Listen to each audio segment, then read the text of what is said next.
Good afternoon, colleagues. Hi, Ivy. Good afternoon, Doctor. Doctor, before we start the session, I just want to announce to all, if in Yeah, case they are attending and they have not registered through our link, if they can just drop their full name and email address in the chat box so that I can still send them their certificates later. great.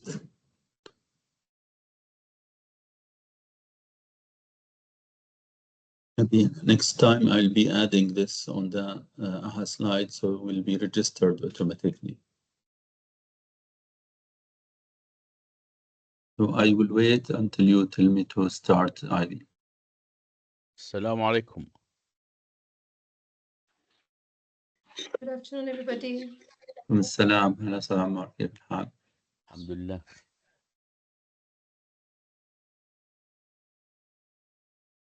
Doctor, we can start now.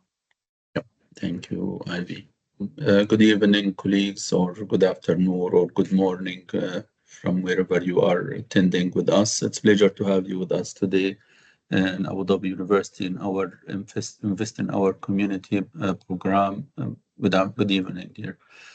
Today we will be talking about response to intervention and the importance of such program. I know maybe a few of you familiar with this program. Just we will go and give a few practical ideas and strategies how to implement it in an effective and efficient way, and what is the impact of response to intervention in our students in general, not specifically students with difficulties, even with all the students that we are having in our classes. I'll be using a slide. I'll be sharing just before sharing that, I want just to spend a minute talking about our Invest in Our Community program. It's a program for the community in which we share our practices in teaching and learning with the community. And I hope that you will enjoy and benefit from such program. We are trying to give back to our community and benefit our community from different areas, not only in teaching and learning, but also in different discipline. My colleagues in different colleges, like College of Business, College of Engineering, College of Arts and Science, College of Health Sciences, and College of Law, they will be presenting during this academic year several topics, and I hope will be also beneficial for all of you. Sharing my. Maybe let me know if my screen is shared. Yes, Doctor, it's sharing already. Yep, thank you. So, colleagues, as I said, I'll be using a slide. If you want, you can just join me in my AHA slides. We'll be having few questions related to response to intervention and related to your experience. Either you can scan the QR code or just you put ahaslide.com LTPGJH. I'll keep this the code displayed so you can scan it any time. I'll start with a few questions just to know you more.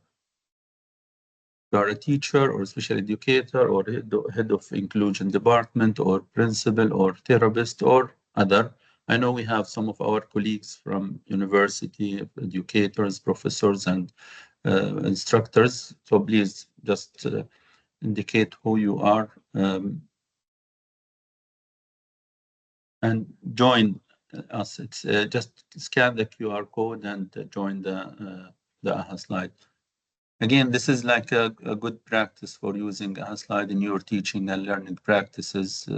This is one of the good interactive tool that you can use in addition to Mentimeter or Kahoot or different interactive tools. Great.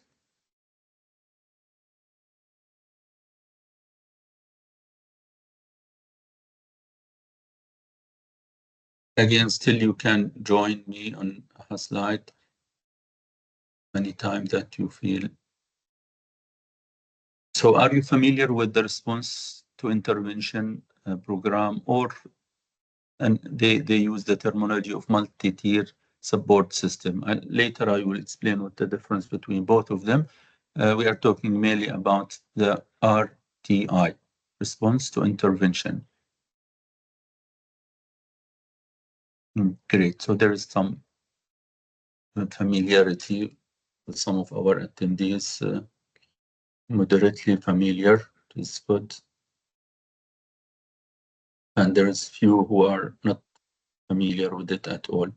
I hope that those frameworks, I'm a believer if we adopted in our schools and in our even higher education institutions. I know it's mainly for K to 12, but even the principles, the strategies can be adopted in higher education institution. It will help us to understand our students more and to be able to deal with them in a right and proper and efficient and effective way. A question for you, colleagues. How do you currently identify and support students who may be struggling academically or behaviorally in your classroom? What is the approach that we use? I know that there is a lot of approaches that we use, but even if there is like a great baseline assessment,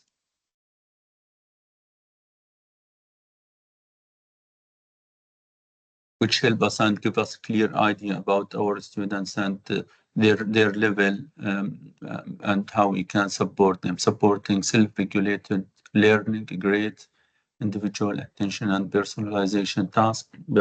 Personalized learning is a great tool to support the majority of our students and to approach all students with a diverse background. Communication with the students is the key. Communication is one of the main key that I'll reopen it just for because I saw some of you are still typing. As I said, communication is the key. Observation, based on observation, we'll be taking the data, and based on data, we'll be taking our decision. Individual attention, as I said, the baseline assessment again, support in extra hours on Saturdays. Yes, this is again additional support for our students, which is helpful somehow. Individual plan in academic success center. If we have an academic success center in our schools, will be great to support them.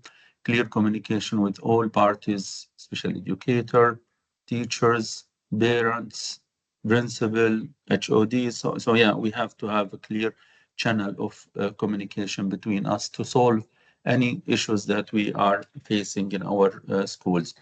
Office hours, it's a great to use it in the higher education system. I'm not sure if the schools they have similar approach, but this is a good idea to have some time for the students that we can talk with them individually and support them as much as we can. What challenges or concerns do you encounter when it comes to identifying and supporting students with a diverse learning needs from your perspective as a teacher, as instructor, as professor in the university? What is the challenges or even concerns that we are looking for effectiveness? Great.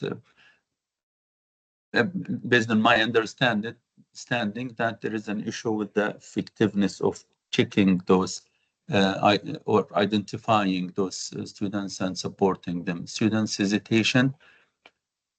Yes. So how this is connected to identifying and supporting students, maybe multi-learning style and students' academic level. It's a challenge that we need to approach and deal with them. Special need pose a special challenge. Yes, I agree with you, which we need to talk about and try to how to solve those issues, challenges when parents keep record of their children or hide their specific needs. Again, denial of the parents is an issue that we face always, but we need to see how we can deal with it. I will go back to that point of communication. If there is a clear communication between parents, between students, between teachers, between stakeholders, I'm sure will be supporting us and solving a lot of those issues. Lack of time due to the pressure to complete the portion within the class in the differentiated manner. Again, a matter of overload that we are having as a teacher. Are we able to finish the curriculum, the tasks, the assignments that we are having. Always these issues is a concern for us as an educator. But I think there is a solution always for any of these issues. Is it important to have a system in place to support students with diverse learning needs? Why? And if not, why? Because we heard like a lot of point of view sometimes that those students maybe need a special support, and we will just give them to the special educator, and they need an IEP or individualized educational plan, and the teacher have little information on how to deal with the IEP, so it will be an issue for us in the general education classes. Yes, to be able to promote learning for all. Again, this is a philosophy that we have to adopt. No one left behind.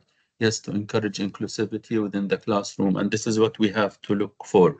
Inclusive education is a concept, and I'm sure all of you are familiar with it, encouraging us to work with all students, regardless of their ability or disability or what they are having, to improve teaching and learning, then students' achievement and performance. Yeah, it's a cycle. So if we improve their ability in acquiring knowledge and getting the information from us, I'm sure this will reflect positively in their performance and achievement. Yes, so that the process of intervention is easier and effective. I'll be highlighting this point later for intervention, because it came from the title of our workshop today, Response to Intervention. So intervention is the key in the response to intervention framework, which we'll be talking in a minute. Yes, with effective school support, it's a system. This is the difference between the previous concept of mainstreaming and the inclusive education. Mainstreaming, the burden always on the teacher. And majority of us, unfortunately, we don't give the direct or proper support for people of determination or students with disability in the class. But when it is inclusive education, when we are talking about inclusive education, we are talking about the whole school support, starting from the principal into the students and even any administrative staff in the school. Yes, highly important, with the help of specialized counselors. We need, yes, I agree with you, but when we explain the framework itself, trust me, you will feel that the need for the specialized people will be less. This is not, I'm a special educator, by the way, and I advocate my job as a special educator. But my hope at the end, to have all of our students taking their education in normal school, in typical school like others. And adopting such a framework will help us to solve a lot of issues and challenges that we are facing. So the objective of our 1 hour session today, and I'll try to be brief and direct, because this topic, I'm sure the one who is familiar with the response to intervention, it needs around maybe 2 to 3 days to finish the whole structure of the program and to talk about each tier alone and what is the requirement. But I'll give highlights about it, and we are ready. If your school need an intensive workshop, we are ready to do that. And next week, I'm doing a workshop for one of the schools in Al Ain, talking about response to intervention and how to adopt the framework in their school. So what we will try to give during this 1 hour, understanding the core component and principles of RTI. What is the component of that framework, and what is the principle? So you will be familiar with it, and how the data can really use to take a decision in the students' performance, and the strategies that we use in both. Again, the main difference between the MTSS and the RTI is specifically for academic purposes. MTSS cover both academic and behavioral related issue. But even with the RTI, we can work in behavioral related issues. identifying potential challenges and barrier to implement RTI. From your perspective, we will see later why it's difficult sometimes in some of the schools to apply the response to intervention framework. Always we ask ourselves those questions. Sometimes we find a solution, we try, we use a trial and error approach. Sometimes we have a plan, we have a different framework that we follow. Sometimes we succeed in those plans or strategies. Sometimes we try again, we fail, we try. Those questions always in our mind at the beginning of the academic year, and even sometimes stayed with us the whole academic year. Who are my students? What is their level? What's their ability? What's their what they need to learn? How can I help when they are having an issue, difficulties, or they are struggling in their teaching and learning? The strategies that I used, did it work? Do I need to check for another options or another way?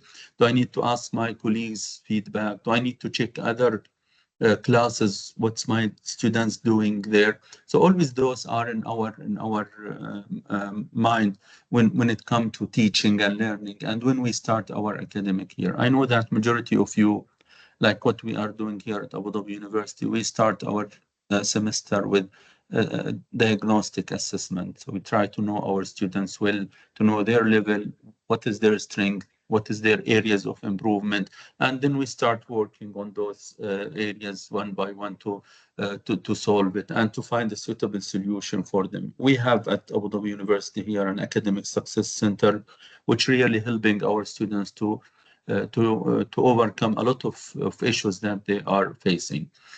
Response to intervention, sometimes like few educators thinking that this is connected to special education. It's not about special education only. Yes, I know it serves special education or students with disabilities or people with determination, but when this program or framework was developed, was not assigned for learning disability or for people of determination. It was for all students. We need to put this in our mind always. It's for all students who are at risk, even who are having language differences or students with disability in general. We don't need to connect this with the special education. Again, I told you my background is special education, but I'm a believer of inclusive education. And I remember always a statement from the special education repertoire of the United Nations that she said that I hope to reach to an era in which we don't use we don't use student with disability. They are students. They are similar to other students. I know they have challenges. They have issue preventing them from completing their maybe task or their education, but it's our responsibility as a community to support them as much as we can. What is RTI and is not? Just to share with you those information before going deeply to the definition.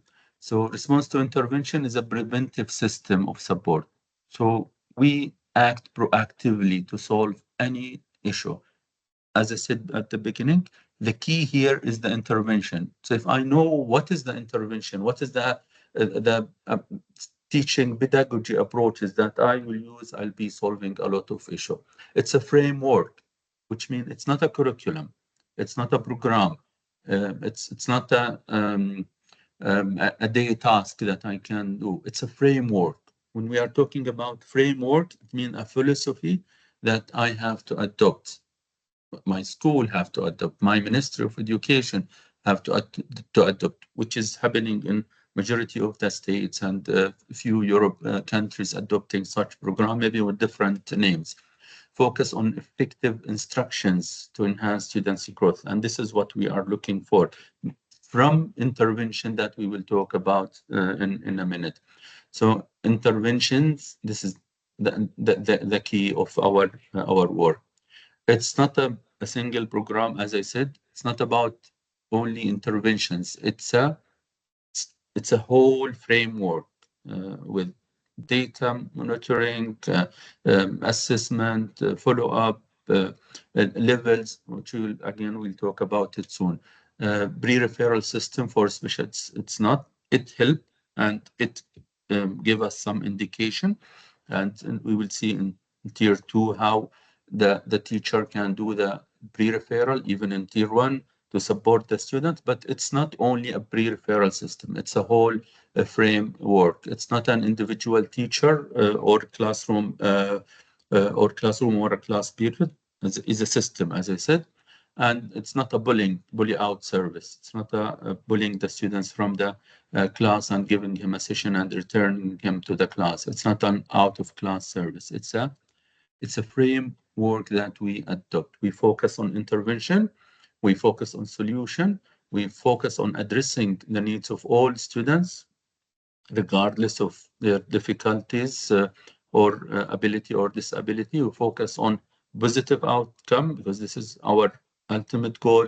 We focus, as I said, in all educator and also better integration of programs and services to all children. This is a question also for you. In your school, do you use any of these strategies using data to determine risk status and make decision during professional? I think you are seeing the full statement. Assessing students for academic risk throughout the year, collecting and graphing data to support decision about the students' progress or performance, providing individual instruction to students who have low score on the assessment, examining the needs of the students who don't respond positively to the extracurricular activities.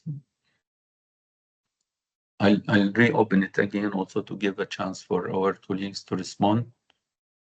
Maybe you are doing all of these things. I'll give more also.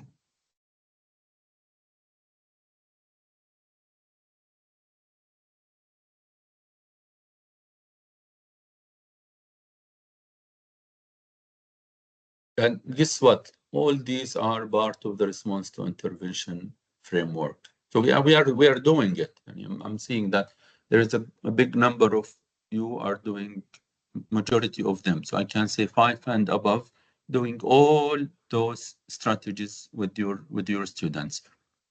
8, they are doing mainly the assessing students for academic risk throughout the year, which I'm sure you are doing it in different ways and different approaches. So schools are implementing many response to intervention components already, as we saw in our slide exercise. So what is response to intervention? Response to intervention is a way or a framework to identify and support students who need extra academic or extra behavioral support to manage their academic level in the school. So here we are trying to support the students who are facing an issue. And the philosophy of the response to intervention is to provide the support to the students from the beginning without labeling the students.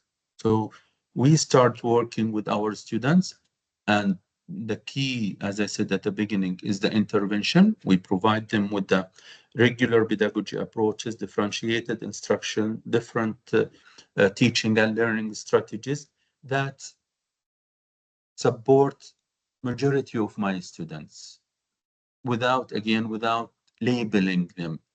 Later, we will be identifying those issues and challenges that they are facing, and we try to support them to solve those challenges. The main component of this framework is 4 components. The first one is screening, which you are already doing. I'm sure majority of you, as you mentioned, you're doing the screening at the beginning of the academic year for all of your students. So you know their level, their strength, their areas of improvement. You know them more. You know what is maybe their learning style, what's their ability, what is the challenges that they are facing. Then you start doing your intervention, if we can call it, which is the academic programs, the learning outcome, the objectives that you are giving for your students in your syllabus or in your curriculum. And through that, you are doing the progress monitoring. So the data you will take or you will collect will guide you to take a proper decision about your students' performance.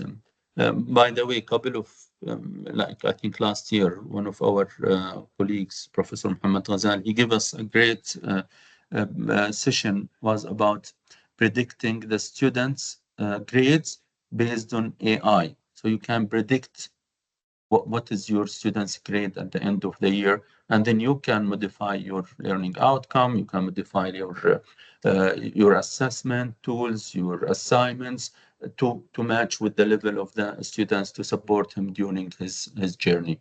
Screening is an important, and it's for all students. Again, I try to be brief on some of those slides, but Ms. Ivy can share with you those slides for more information, and I'm happy to go through those slides with a customized workshop for your schools.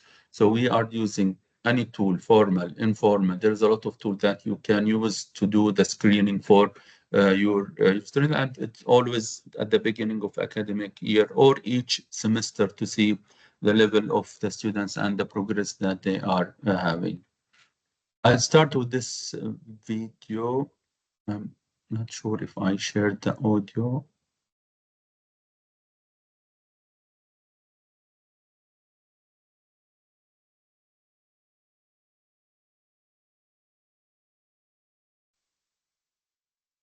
Again, Ivy, let me know if the audio is you hear the voice. Here, we'll look at a three-tiered model, often depicted as a triangle, as one example of how a tiered framework can be used as a school-wide strategy for instructing all students.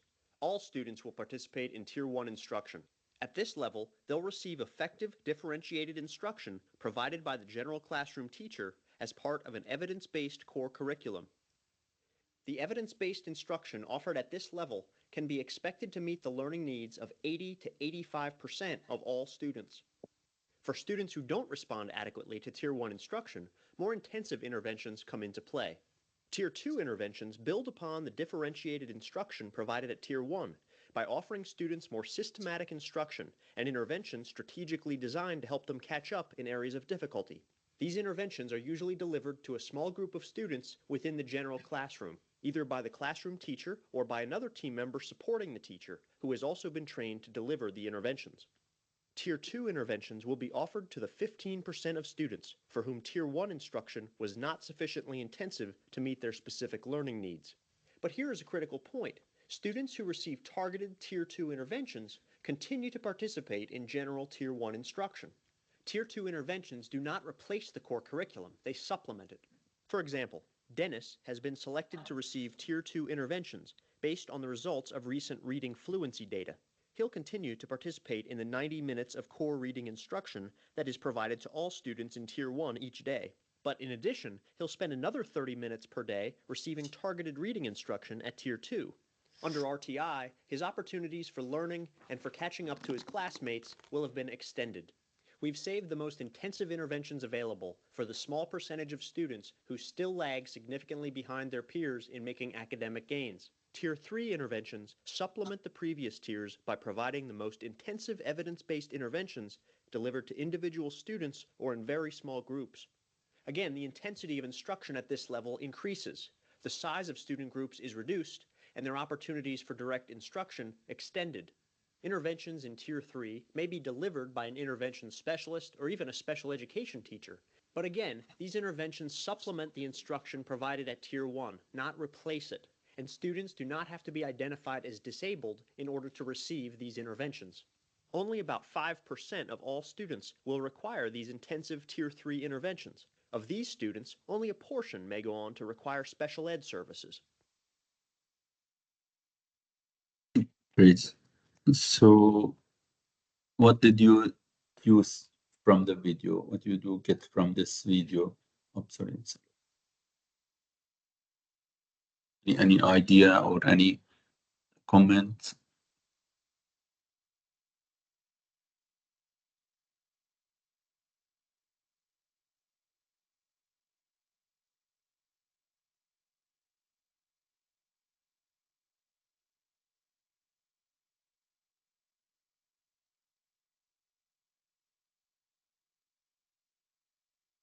Still there's typing, participants are typing. Colleagues who joined us and after I opened the AHA slide, you can just scan the QR code here, or you can type ahaslide.com LTBJH to join us. Inside to reach the students. Great. Even goes through tier 1, the earlier intervention.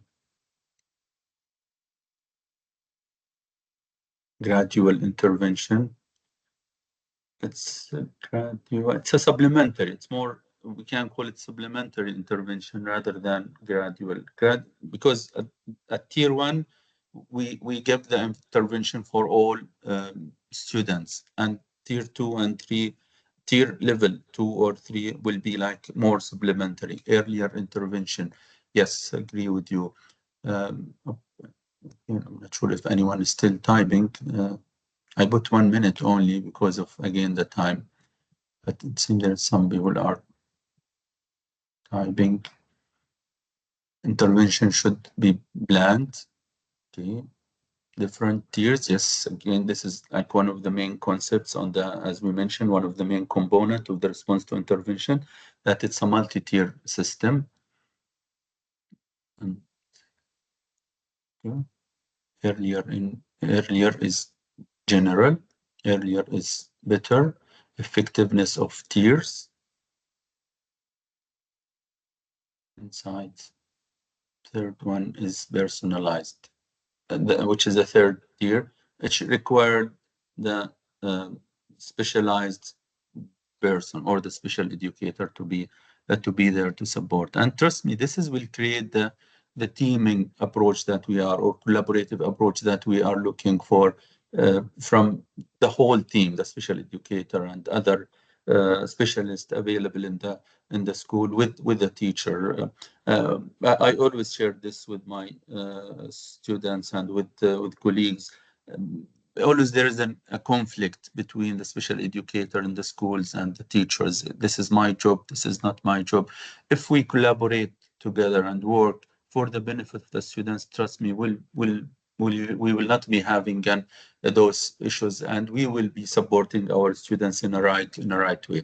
So let's go through those 3 tiers or 3 levels, explain them briefly again, and then if there is any question later, I'm happy to answer. So tier 1 is a classroom instruction. We use an evidence-based instructions in which we target all our students, differentiated instructions, different pedagogy approaches, cooperative learning, project-based learning, all those great technique that we use in our classes, including involving the technology with those tools. Tier 2 is a supplementary intervention.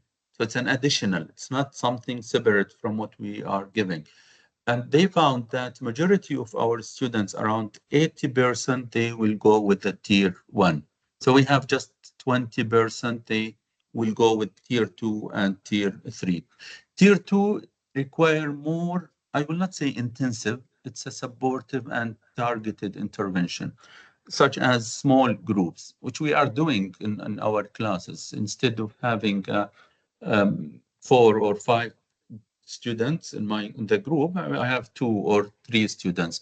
Visual strategies. I use the visual strategies to support the students, so they will know what is the sequence of the activities that we have to. This is under the tier 2. Then we'll go to the tier 3. They found that around just 10 to 15% of my whole class students will go with the tier 1. So the left amount is 5%, which is almost 1 students who will need the specialized or intensive intervention. This one, he need the IEP. In addition to the core intervention, he need the IEP support. What is the difference between the IEP and the curriculum, he will stay taking the curriculum, but the IEP will focus on the challenges and issues that he is facing. Do we need an IEP in Tier 2?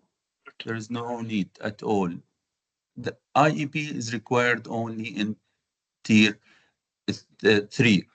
And the beauty of this program, it will help us to reach our students and solve any challenges from the beginning. So the one who will be having an issue in Tier 3, yes, he will be having an IEP. We'll try to solve it with the team, with the involvement in the special educator.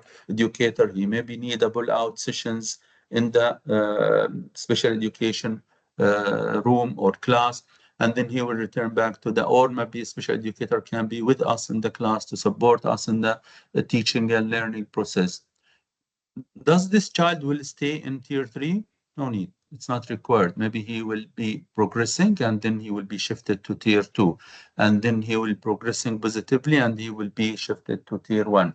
This means that maybe in Tier 1 I can find a child with special need. Yes, why not? If he is able to deal with the curriculum, to engage with the students and to do the required activities and tasks from him, he can be easily in tier 1.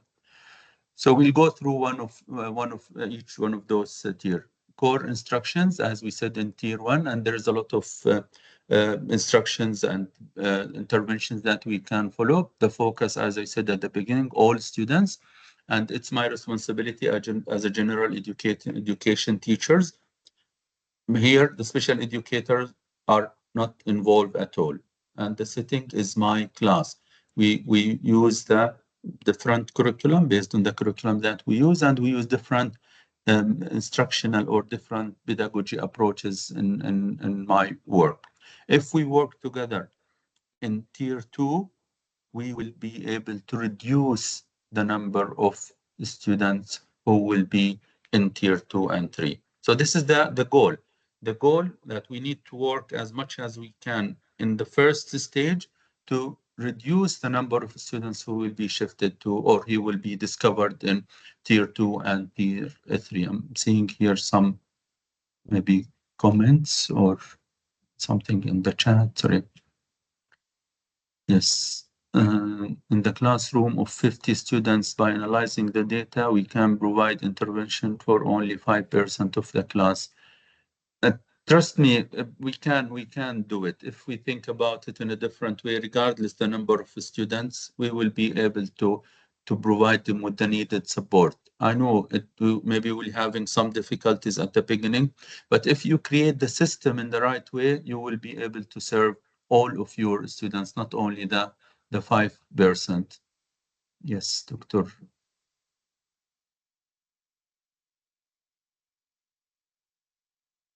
And this is like an evidence-based framework. So it's not something that was not tried. It was here since several years. And there is a lot of studies. You can go through the Google Scholar or any scholarly web page and check the feedback on the, at the end of my presentation. Also, you will have a lot of those resources can tell you more about the effectiveness of the framework. Again, this is one of framework from a different, but the effect of this framework was really positive on the students. So you need to use the scientifically based instruction, which we have a lot of those. And I'm sure in your school or in your study in postgraduate diploma in teaching or in your master program, you were exposed to a lot of those strategies and effective high quality instruction and proactive assessment tools to know the students, to understand them, to know if there is a differences between the ability of the students, that something that he can do and he's not able to show, giving rewards for the students, assign open-ended projects, focus more on the productivity of the child rather than focusing on the assessment of itself. Use teacher modeling, scaffolding is an important, use universal design for learning, offer choices. So there's again a lot of those highly effective instructions that we can use with our students, which I'm sure you are familiar with a majority of those. So this is our work in tier one. And again, sorry, because of the time, I have to be brief in mentioning those. But again, I'm ready to explain it in a customized workshop for any school. Supplementary intervention, it's an additional intervention that we provide for our students. Here, it's for students who are at risk, who are having an issue, but we are still in the classroom. It's the responsibility of the general education teachers, regardless of the number of students that we are having. Just we need to add, and I will not say intensive intervention, supplementary intervention for those students, like small grouping or visual strategies or other activities. Do we need the special educator here? Yes, why not? It's fine. We can get his feedback because it's my responsibility here as a teacher to do the pre-referral and to check the if there is a case study team at my school or any multidisciplinary team to check their feedback and what they can advise me for those additional activities that I can give to the students during tier 2. Tier 3 is the intensive intervention, in which I need here the specialized person, the special educator, the outside the classroom strategies that have to be implemented by the special educator. We need to create an IEP. We need to involve the parents. We need, if there is any need for additional support like speech therapy or occupational therapy, we need to ask the parents also for this, because I know majority of our school, they don't have such a service. So we outsource those services. Who need intensive intervention? The one who is still not responding for tier 2, then we feel that there is a need for referral for the special education department, in which the full evaluation should be done. Diagnostic assessment also should be done, or diagnosis if there is any serious issue for the child and there is no identified category of disability. We need to work on it with the team to identify what is the issue that he is facing. Again, more intensive than tier 2 interventions, in which we make personalized, as one of you mentioned, personalized learning for the students. And if there is a progress and if there is a positive impact, then we transfer the students to tier 2. There is no places, by the way, called tier 1 and tier 2 or tier 3 in my classroom. This is like only for a purpose of understanding my students.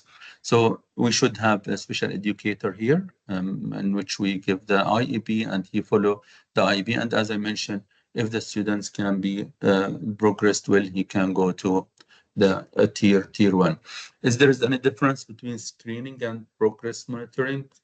Yes, there is a difference between both. Screening, we start with our with all students. We do it 3 times per year, grade level, and then risk status. And for the progress monitoring, we saw the students in different tiers, and we act according. We take a decision based on our findings and the data that we are having. I'll skip those some of those slides because of the time. Data don't solve teaching and learning problem. We as educator, we do. We depend on data, yes, but we have to have data. For me, I'm a believer on a statement called in education, not documented, not done. So I have to document. I have to know what is the data that I need from my students and how to use this data. And by the way, we have a huge data in our schools, in our universities, but we need to utilize these data in effective and efficient way. Essential characteristics of an effective intervention should be targeted, systematic, research-based, administered by trained professional, timely, mannered, and also directive. So as I mentioned before, we start with the tier 1, the general prevention or the proactive strategies that I'm using. So if the child is progressing, we'll just we will complete. If there is at-risk students, he will go to the tier 2. If there is at-risk, he will go to tier 3. But if the students progress in a positive way based on my data that I'm gathering and based on the decision that I'll take, he will go back to the tier 1. If there is no progress, he will go to tier 3. If there is a progress with tier 3, he will go back to tier 1. And then if there is a progress with tier 1, he will go back to tier 2. Again, this is like more detailed information about the tiers and how the cycle, it's a cycle. So students can be, as I said, even if he having a lot of issues, I mean, even he is under the category of special education, he can be still in tier 1. I know it's a brief again, but from what you gain during this session, what is the advantages of response to intervention approach? And anything that you find it positive from this approach, different from what you are doing in your school?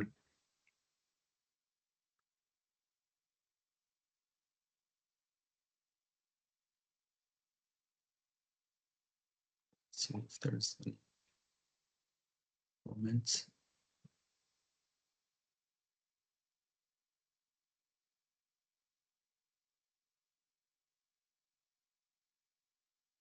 Yes, I'll answer this, Dr. Reddy, at the end, sure. And get some of those information. The SALT plan based on research. And yeah, this is an evidence-based approach. I'll reopen it if anyone want to add more. Expand the outreach to students by far. It's all. Help students should be planned very well. Agree with you, because it's all based, it's a data-based decision framework. Provide multi-layer opportunity, super left, effective and scientific with evidences, great. Help students to improve. Yes, it is more a practical strategy, early identification. If we start using it with the KG1, KG2, even before that, it will be great for our students, and we will solve a lot of their issue. Need proper resources. Need proper resources. I agree with you to a limit, but if we are familiar with our students, we know them well, and we know that teaching strategies and teaching approaches and the pedagogy approaches, maybe we need the special educator, and I believe it's required now as per ADIC requirement. For each cycle, we should have a special educator in the school. This will support us and will provide us with the needed resources. Timo, this is a great. Thank you for adding this point.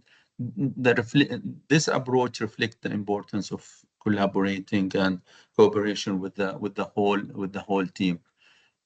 Focus on the needs of each student. Yeah, you are right. Scientific approach help students to improve their problems from the beginning. So it's a proactive approach to solve all these issues that our students are facing.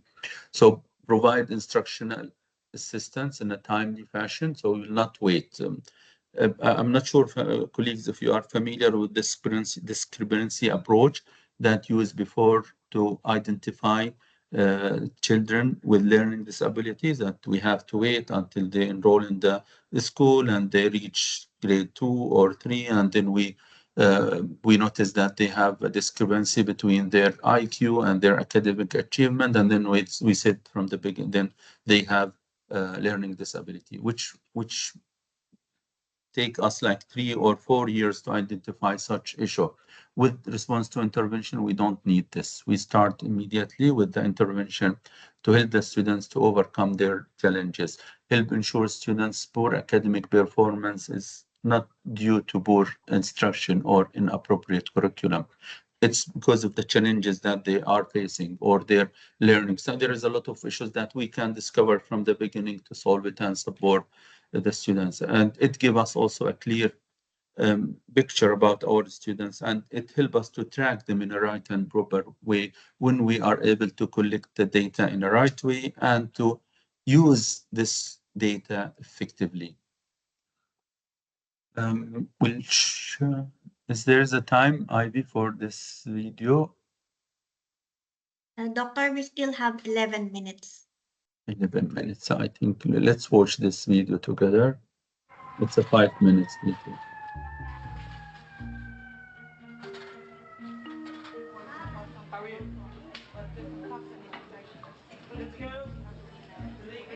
As a former special education teacher, I am able to understand the perspective of many of the teachers that I currently work with. We are asking them to implement a framework that may be very different from how they have been doing business in their schools. Response to intervention, or RTI, is commonly referred to as MTSS, or the multi-tiered systems of support. This framework is evidence-based to allow schools to implement increasing levels of intensive instruction and intervention for students who are at risk of poor learning outcomes. It ensures that students are receiving preventative measures. At AIR, we work in a number of districts and states across the country. Through the Center on RTI, we serviced over 300 districts across the country. Trust is really important for our work with schools. My first step is to really build a trusting relationship with that school, to understand their context and their challenges, and to help support the good work that they're doing and give them recommendations as to how to improve. Here at PS52 Sheepshead Bay School, we have several students from Yemenis population, as well as a Ukrainian Russian population, and then an African American population, mixed in there with several students from homeless shelter. There was a fundamental need in our school to address RTI because there were several students who were not meeting promotional expectations as well as state standards. With Common Core coming in, there was a more aggressive need to provide additional support to our students, and the only way we thought that we can provide the most support is by small group instruction. Our students have been able to actually perform at a higher level and show student growth. Specifically in English language arts state assessments, our students have made 82% growth, which means that they've made a year to 1.5 years of progress. So can I just ask you guys, because you are the team, you're there every single day, give me some more feedback. Talk to us a little bit about your feelings and your thoughts about what we're doing so far and how it's working for you. I know there's some challenges, and talk about those challenges, that's fine. The response intervention team meeting provides us an opportunity to have free reign and conversation so that it's very fluid and honest. You need to give them time. So I was making these goals way harder than they needed to be. Well, if it makes you feel better, I've been teaching for 16 years and I actually did the same thing. I set the goal. Teachers, the paraprofessionals, myself, and even the coach are able to speak frankly about what's actually happening.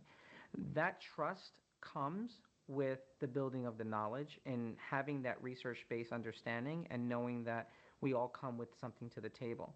That's one of the things that we have done, that you all have done here, is you've made sure that, if you see an issue with your data, you're able to go back and see, okay, are we implementing that intervention with fidelity? Because that's how you're going to see progress. So what we see across the country is that the schools that are making progress, have a strong leader, which you all have, that believes in RTI and that is able to do things like change your schedule, give you time for the data, buy systems so that you can look at data and analyze really quickly. And then the schools that also implement with fidelity are the ones that make progress. The thing I like most about AIR's approach is the on-site coaching coupled with the professional development. So the professional development is tailored to a specific topic, but then you have the on-site coaching that takes it to the next level. Within our tier system of support, you have Tier 1, and this is just a reminder of what our expectation is of Tier 1. At Tier 1, general education teachers deliver high-quality, differentiated instruction for all students, and we would expect that 80% of students are proficient at that level. For students who are found through our universal screening process to be at risk of additional learning needs, those students are recommended for Tier 2, which is a more intense level of instruction. That instruction or intervention is delivered in addition to their Tier 1 core instruction, so it's supplemental, and it is delivered in small groups. For students who still are not making the amount of progress that we would expect at Tier 2, those students are recommended for Tier 3 intervention. And at Tier 3, instruction and intervention is highly individualized. The teachers have been so amazed at how clear the results have been. The results are aligned to the standards. The data is easily interpreted. So that makes the biggest difference for teachers. We're giving students the time and the strategies, the explicit research-based strategies to close the gap.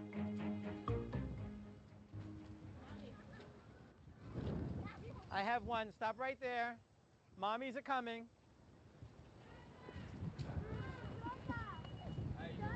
How are you? How's it going? Good? Good. What do you got? Great. But this just give us an also explanation about those three. This is the 10 core components of the response to intervention, which like covering the main four that we mentioned before. I will not go through those misconceptions. I'll keep it for any question that you will ask. I'll put this link for you. It's just oh, there is an error. So I'll be maybe sharing it later also with Ivy. It's just a practical training for the three component and which one is fitting with the Tier 1, Tier 2, Tier 3. Those are the resources. Again, will be shared with you through Ms. Ivy and the references that I use. Thank you for listening, and I hope that you enjoyed the session and benefited from it. I'll answer first question for Dr. Reddy. Sorry if I pronounce your name in a wrong way, Dr. Reddy. The question was, what is the imposter syndrome? Imposter syndrome is actually those students, it's a psychological pattern in which students, they doubt their accomplishment. So they are doing great. They have a lot of potential, but always they said that this is not because of me. It's because of my colleagues or because of I was lucky to achieve such achievements. And they are really having a great potential and a great abilities, but they always put their achievement or their accomplishment on their luck or on others. Just an example of that. So we need to cover them and support them psychologically as much as we can. Any other question, colleagues? Thank you, Dr. Rafiq.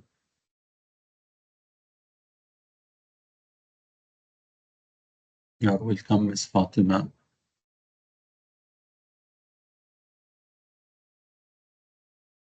So I'll share the PowerPoint presentation with Ms. Ivy to share it with you while she's sending the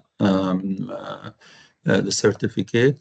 And if there is a request or you want us to do a full training program in response to intervention in your school, we are ready to do this during your development, professional development week, or during the time that's suitable for your school.